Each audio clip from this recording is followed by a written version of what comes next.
Við vorum að ljúka við innleiðingu á nýju prentkerfi Landspítala þar sem við erum að skipta út 340 prenttækjum. Þannig að má rétt giska á hversu stórt og umfangsmikið það er. Eitt stærsta prentumsjónarkerfi landsins að okkur er sagt.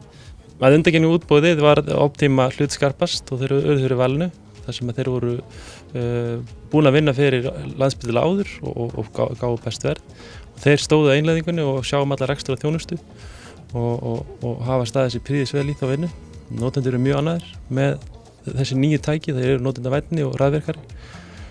Og prentskíð eða prentkerfið sem er í notkun er þannig að fólk er að nota auðkenniskort til þess að prenta út. Það sendir út skipin út í prentskíð og sækir síðan sinn pappír í þann prentara sem er þeirra nálægast. Sem er mjög heppilegt fyrir upplýsing og öryggi og allar nýjustu kröfur sem þar eru að við getum tryggt að það er engar upplýsingar á glámbekk.